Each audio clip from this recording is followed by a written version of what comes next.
Film के पर्दे पर उनकी उपस्थिति से ही हंसी के फव्वारे छूटते हैं। उनकी कलाकारी और जादूगरी के कारण उन्हें इनाम के साथ साथ प्रशंसक भी मिले। उनके नाम का जिक्र होते ही फिल्म की गुणवत्ता में 4 चांद लग जाते हैं। जॉनी लीवर, यही वो चेहरा है जो करोड़ों भारतीयों को हंसाता है, लेकिन उनका बचपन ऐसी मुश्किलों में बीता जिस पर सचमुच हंसा नहीं जा सकता। मैं 10 साल की उम्र में मैं डांस वांस करता था स्टेज पे वगैरह। 10 साल की उम्र में मैं शराब की दुकान पे काम करता था। शराब की दुकान पे जो चने वने बेचते ना, मैं उसके पास काम करता था। तो इस तरह उन पैसे से घर चलता था। सब सट्टा बाजार का उधर काम करता था, शराब की दुकान में। तो वो पैसे से घर चलता था, सुबह स्कूल जाता था। तो ये मेरे उस उम्र में मैं पैसे घर दे रहा हूँ, घर में खाना बन रहा है और मैं स्कूल जा रहा हूँ सुबह, तो मेरा मन कैसे स्कूल में लगेगा। 7th स्टैंडर्ड तक मैं पढ़ाई की, स्कूल वहाँ से ख़त्म। तो वहाँ से फिर यही उल्टा सीधा काम करते थे। ट्रेनों में ये बेच, ट्रेनों में बेच, रोड पे धंधा करता था। ये बिजनेस करना, वो करना, संतरे बेच, चिक्कू बेच ट्रेनों में, ये सब काम किया मैंने। अलग अलग तरह के धंधों में इतनी मेहनत के बीच भी जॉनी जो बात कभी नहीं भूलता था वो था चर्च जाना। लेकिन इतने से ही इस नौजवान को जीवन के भारी दबाव का सामना करने में कोई मदद नहीं मिली। बहुत बार जॉनी ने अपना जीवन खत्म करने की कोशिश की।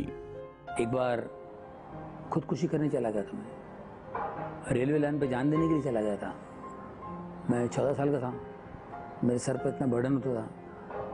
तो जान देने चला गया, ट्रेन आ रही है और मैं जा रहा हूँ।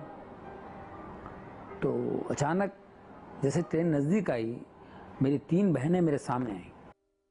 3 बहनें, सबसे बड़ा मैं हूँ। 3 बहनें धकाक से आ गया कि इनका क्या होगा, इनके लिए तुम्हें जीना है। कैसे उतर गया मेरे को नहीं मालूम है। जैसे मैं पटरी से उतरा और वो सब ट्रेन की, अरे मरना है क्या, मरना है क्या। जॉनी ने बस लोगों को हंसाने और खुद जिंदगी पर हंसने की अपनी आदत को नहीं छोड़ा और जल्दी ही वह जॉनी लीवर बन गया। हिंदुस्तान लीवर में मैं काम करता था। मैं वहाँ भी नकल करता था, वैसे स्कूल में टीचरों की नकल करता था और फैक्ट्री में लग के कुछ अफसरों की नकल करने लगा, तो वहाँ मेरा लीवर नाम पड़ गया, जॉनी लीवर हो गया। धीरे धीरे जॉनी लीवर की नकल उतारने और हंसने हंसाने की कला को सबने समझा और जल्दी ही वो स्टेज शो करने लगा और यही वो stage show Hindi film industry के लिए उसका पहला कदम बन गया। जल्दी ही जॉनी लीवर का नाम घर घर में जाना जाने लगा। प्रभु जब देता है तो हमारे सोच के बाहर देता है। तो हम वो स्लम में रहने वाला आदमी, मैंने क्या क्या काम किया, वो सारी चीज़ें आज फिल्मों में यूज़ होता है। जो मैं लैंग्वेज बोलता हूँ, मैं शराबी की एक्टिंग करता हूँ, मेरे एरिया से मैंने सीखा है। उस स्लम में रह के, अगर मैं स्लम में नहीं पैदा होता, मैं वो माहौल नहीं देखता, तो मैं आज इतना अच्छा आर्टिस्ट भी नहीं होता। सफलता, शोहरत और रुपया, ये तीनों ही अब जॉनी के पास थे और वह अपने सपने में जी रहा था। बाहरी तौर पर वह अपने दर्शकों को बहुत हंसाता, पर अंदर ही अंदर उसका दिल रोता था। मैं सक्सेस पाता गया। एक छोटे आदमी को जमीन से जो ऊपर आता है, वो अपना जमीन भूल जाता है। मुझे सक्सेस मिलती गई, मैं सक्सेस होता गया और धीरे धीरे धीरे धीरे मैं प्रभु से हट गया, गॉड से दूर हो गया, जीसस से दूर हो गया। ओ ठीक है, ओके, चलो ठीक है, ओके ओके हो गया, समझे कि नहीं। तो अपनी मर्जी से चलता रहा। जो मैं बचपन में जो तकलीफें उठाया, वो सारी फ्रस्ट्रेशन अभी निकाल रहा था मैं। शराब पीना, ये करना, वो करना, दोस्तों के संग बैठना, रात रात भर जागना, ये सब चीज़ें जो हर सक्सेसफुल आदमी करता है। पैसे आने पर दिमाग ख़राब हो जाता है, शैतानी हरकतें जो करता है, वो सारी हरकतें मैं करता था। लेकिन जल्दी ही जॉनी लीवर का जीवन पूरी तरह हिल गया। उसका बेटा जेसी बीमार हो गया। मेरे बेटे का एक प्रॉब्लम आ गया, ट्यूमर, छोटा सा ट्यूमर, वो बढ़ते बढ़ते बढ़ते इतना बड़ा हो गया। बोले ये क्या है, हमको तो डर लगने लगा। हॉस्पिटल में दिखाया, हॉस्पिटल वाले तो बोले इसको ऑपरेशन करना पड़ेगा। ऑपरेशन करके खोल के देखा तो बोले ये हाथ पूरा जाएगा, इसका कोई भी नस कटेगा, ये हाथ जाएगा, डेफिनेटली जाएगा हाथ जिंदगी भर, क्या करना है बोलो। तो मैंने कहा भाई नहीं करो। तो ऑपरेशन नहीं किया, ऑपरेशन मतलब खोल के फिर से स्टिच मार दिया। तो हम लोग फिर क्या करें, बोले नहीं, फिर ऑपरेशन के नाम से हम डरने लगे। होम्योपैथी, आयुर्वेदिक, जिससे ये ख़त्म हो जाएगा, कोई इधर बोले कोई उधर बोले, हर एक किस्म के होम्योपैथी हमने किया, आयुर्वेदिक किया, सब कुछ दवाई चलता रहा। बच्चा इतनी इतनी गोलियां खा रहा है दिन भर। जब भी बाबा लोग के पास जाती थी, ऐसे पंडित लोग के पास, उन लोग तो बोल रहे थे नहीं जैसे अभी ठीक नहीं होने वाला है, उसका लाइफ इतना ही है। तो वो सुन के मैं जॉनी जी को नहीं बोलती थी कि मुझे ऐसा लगता था जॉनी जी को बोलने से उनको और ज़्यादा टेंशन हो जाएगा। तो मेरे अपने दिल में रख के मुझे ज़्यादा दुख हो जाता था। हर तरफ से निराश होकर अब जॉनी लीवर और उसके परिवार को एक ही रास्ता नजर आया, वो रास्ता जिसे वो भूल चुके थे, प्रभु यीशु मसीह। आखिर में जॉनी ने महसूस किया कि वह सही जगह पहुंचा है। मुझे तो पूरा प्रभु पे विश्वास था, क्योंकि मैं इतने प्रेयर मीटिंग्स अटेंड करता था, इतने प्रेयर मीटिंग्स अटेंड करने लगा, तो मैंने देख लिया, गॉड की कृपा देख ली मैंने, पावर देख लिया मैंने, जो पहले नहीं मालूम था। पहले ऐसे ही क्रिश्चियन था मैं, लेकिन जब जीसस को नजदीक से देखा कि जीसस क्या है, हीलिंग्स देखें, होली स्पिरिट का पावर देखा मैंने। जब ऑपरेशन थिएटर से आया मैं रिलैक्स था, मैं बिल्कुल रिलैक्स था। मेरी वाइफ टेंशन में थी, मैं वाइफ को बोला टेंशन मत ले, जीसस इसको हील कर रहा है, कुछ नहीं, ये फर्स्ट क्लास होके आएगा, मुझे कॉन्फिडेंस है। मैं जरा भी टेंशन नहीं था, मैं मस्त हंसता था, जो कर रहा था। मेरी वाइफ रो रही थी, मैंने तू रो मत, वो फर्स्ट क्लास आ रहा है। वो 2.5 घंटे में वो आया। जब मैं रिकवरी रूम में उसको देखने के लिए गया, वो लेटा हुआ है मेरा बेटा, और उसी हाथ से मेरे को ऐसा हाथ कर रहा है जिस हाथ का मुझे टेंशन था।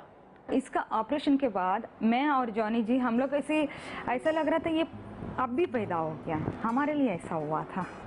तब खुशी हो रहा था, जब जेसी पैदा हुआ तभी भी नहीं हुआ होगा। इसका ऑपरेशन सक्सेस होने के बाद हम लोग को ऐसा लगा। इस पूरे वाकये ने पूरे परिवार को एक साथ ला दिया और एक बार फिर से जॉनी के जीवन में एक मोड़ आया। मैं दिखने में बहुत अच्छा हूँ, लोगों को बहुत अच्छा, Johnny Lever is a nice person, good nature, is very good. मगर कितना गुड है मेरे को मालूम है, मेरी वाइफ को मालूम है कि नहीं? तो वो अंदर जो है, मेरे अंदर है, मुझे पता है मैं अंदर से कैसा हूँ, ये मुझे पता होना चाहिए। तो वो उसके अंदर की जो गंदगी है, उस गंदगी को मेरे जीसस ने दूर कर दिया, उसको धो दिया। और मैंने शराब पीना, व्हाटएवर, जितनी भी मेरे गंदे आदतें, मेरे अंदर तो गलत चीजें थी, पत्ते वत्ते भी खेलते थे, टाइम पास वगैरह, ना भी कुछ नहीं, बिल्कुल पाक और साफ हो गया हूं मैं। और जॉनी ने वो पाया जिसे वह जीवन भर ढूंढता रहा। सबसे बड़ा ब्लेसिंग देखिएगा, पीस मिला है। देखिए आज मैं बहुत सक्सेसफुल आदमी हूँ, मेरे पास पैसों की कमी नहीं है, बहुत फिल्में हैं मेरे पास, आते हैं, मैं कुछ फिल्में लेता भी नहीं हूँ, है ना, मैं शोज भी कर सकता हूँ, बहुत कुछ पैसे आ सकते हैं, लेकिन मैं रिलैक्स काम कर रहा हूँ और समझ में आ रहा है क्या करना है क्या नहीं करना है। पीस में मैं 1 मिनट बैठ नहीं सकता था, मेरे घर में 1 मिनट बैठ नहीं सकता था। बिल्डिंग के नीचे आऊंगा, नीचे ही टाइम पास करूंगा, ऊपर जाने को दिल नहीं करता था, क्योंकि पीस नहीं है। आपका नाम है, पैसा है, दोस्त लोग काफी है, सब कुछ है, पीस नहीं है। क्या जिंदगी है?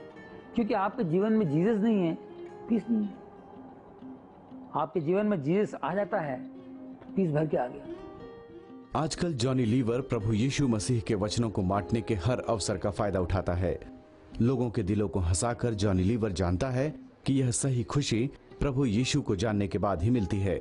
हमको ये नहीं भूलना चाहिए कि गॉड परमात्मा है जो सबको पैदा किया है, और जीसस एक रास्ता है। जीसस यहाँ आए हैं तो रिलीजन बनाने नहीं आए, कोई धर्म बनाने नहीं आए, और रिलेशन बनाने आए हैं। जीसस कहता है दुश्मन से प्यार करो, जो आपको हेट करता है उससे प्यार करो। ये कौन कह सकता है? तो वो नेचर हमको अपनाना है। तो दोस्तों हम लोग कोशिश करना चाहिए, हम इसी में हैं, आप भी एक दूसरे से प्यार करें और मोहब्बत से रहें, ऑटोमेटिक रोशनी आपको दिखाई देगी और आप सुकून से रह सकते हैं और पीस मिलेगा, क्योंकि जीसस प्रिंस ऑफ पीस है, पीस का बादशाह है, तो पीस वहीं से मिलती है।